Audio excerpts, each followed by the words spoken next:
We start out with the Evil Eye and Okaroon locked in on combat as Okaroon runs him down before delivering a heel kick to the stomach. The Evil Eye tanks it and sends one back that has Okaroon flying back after barely blocking it. We get an Evil Eye down slam blocked by Okaroon's double fist combo. Then Okaroon sends the Evil Eye flying after another double fist that barely got blocked. He landed off balance, so Okaroon thought that he could hit him with a slide tackle just like he was trying to save possession in a soccer match, but the Evil Eye got airborne with the quickness and he was whiffing dust. He came flying down with a vicious kick and the intentions to knock Okaroon's head clean off his body. But after the Beethoven lesson from before, our nerdy goat dodged it in a split second with style. Bro loaded up a double heel kick and essentially did a reverse squat straight into the midsection of the Evil Eye. The impact was so crazy, it had bro moving like Team Rocket after a thwarted mission to steal Pikachu with that hang time. He sends a barrage of soul balls at the ground and Okaroon jumps up to down slam him from the sky. But he quickly finds out that the Evil Eye was in his trickery bag and used the dust to get behind him for a strike. After evading on the ground again and sliding through the dirt, Okaroon turned to see the Evil Eye charging up a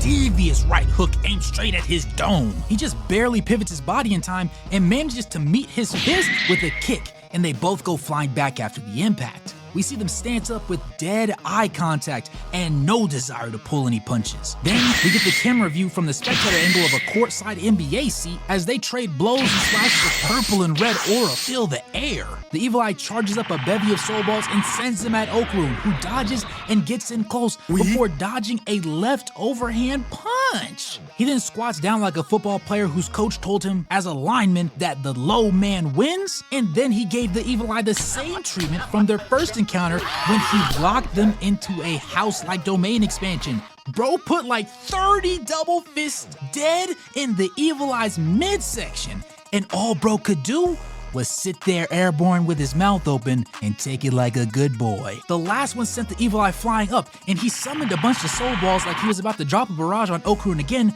but instead, he dropped the entire domain expansion crib on his dome. Here I was thinking Okaroon had to catch it or something, but instead, the entire world turns red, and we see our nerdy king moving totally different. Bro was out here moving the regular, looking like Crash Out Gon, or better yet, Naruto when the four tails popped out of his hindquarters and he went on a rampage of his own.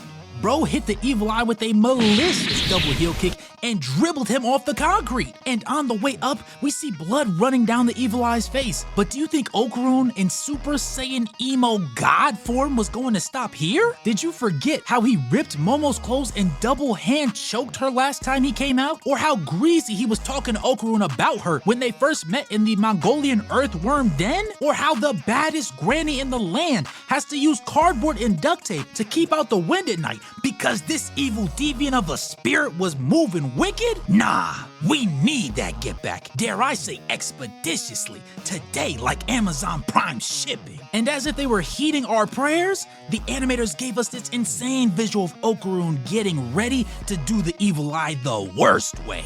And he had one line to say: "Let's go full throttle." Then we get the impact frame of doom and despair as he headbutts the Evil Eye straight into their house. Okaroon turns back normal because he literally just went all out about an hour ago against Beethoven in the game, and you would think that the Evil Eye was finally finished. But no, from the rubble of the house, we hear this demon laughing his butt off. Talking about some, "This is so fun, let's keep it going, transform back into that thing." Like, bro, are you a masochist? Do you like the taste of stones, concrete, and Nerd Boy Knuckles? Because that's literally all we just saw there. Bro didn't land a single critical hit. We see Momo try to step in and help as the Evil Eye walks down on Okaroon, but Granny Seiko reminds her that if they step in, they will be exorcising the spirit next. Okaroon tells him to stay out of it, and Turbo Granny is chatting that sweet garbage in his ear, asking if he needs help, and how it's taking everything in him just to stand up because his knees are shaking. The Evil Eye is literally standing over Okaroon at this point and literally demands bro to change back and fight. And you know what our nerdy king, who's currently on 1 HP, does? He looks dead at the Evil Eye and says, "No, I don't want to bully weaklings." Guys, I almost fell out of my chair watching that. Cause bro, this is your special move? This is the last second ult that you decided to activate? Everybody in the show just looked just as shocked as I did. The evil eye didn't even know what to say, it was so out of pocket. I was almost certain that the evil eye would get pissed and try and send Okaroon all the way down the timeline to New Year's Day, but he stood there while he doubled down. He said he was convinced from the fight that they just had, and he won't run the fade any longer because of it. It was at this point that I realized the play he was trying to make, and it was masterfully done. He pulled the old bluff and rage bait method, but it only works on people when you have an extreme proof of leverage and when they are weak to mental attacks. The evil eye asks him who he's calling weak, and Okaroon dead seriously says, you. And then they start a whole back and forth of the evil eye basically saying, nuh-uh, while Okaroon says, yeah-huh. Then Okaroon finishes the play by dangling a future match in front of the evil eye's face, saying he'll face him later if he gets stronger. So the evil eye promises to get stronger, but Okaroon adds an extra contingency, saying he doesn't want to fight somebody that would go fight others, and that he would only fight the evil eye if the evil eye would only fight against him. And like a soldier under the power of Lelouch's Gios, the evil eye agrees. Okaroon keeps baiting him, saying he can't trust him because he said that he would kill all humans before, and the evil eye doubles down on his resolve, saying that Okaroon is the only one that he wants to fight. Okaroon says that he has school, so he can only fight every now and then, and the evil eye counters saying he wants to fight every single day. And that line gave me PTSD flashbacks to the last girlfriend I had. At this point, everybody peeps game, and even Unibrow Priest is in awe of Okarun's game. Granny Seiko was dying in the background like she was watching her favorite sitcom, and that was actually nice to see because she won't be watching it for a while because obviously they just destroyed her crib. Turbo Granny hops down from Okarun's shoulder finally, and it just hit me that she was clinging to bro for dear life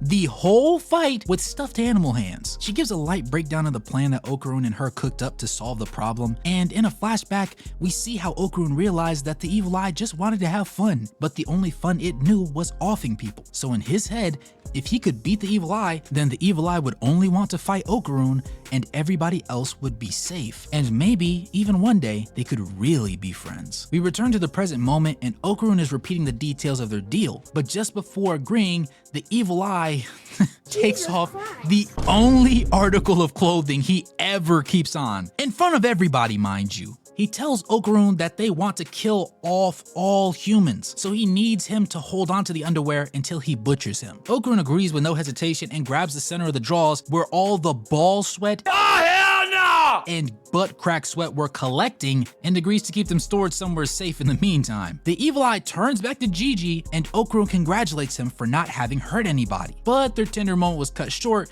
when Granny Seiko straight up calls out, "Nice meat!" and Bro realizes that all the girls were facing the other way from him and everybody else that was looking at him was startled. This can only mean Bro sleeps free balling in the wind. I just can't prove it. But for now, feast on that, smash the like button, subscribe, turn on post notifications, and like I always say, AYC, what you got for me? Your theme is peace.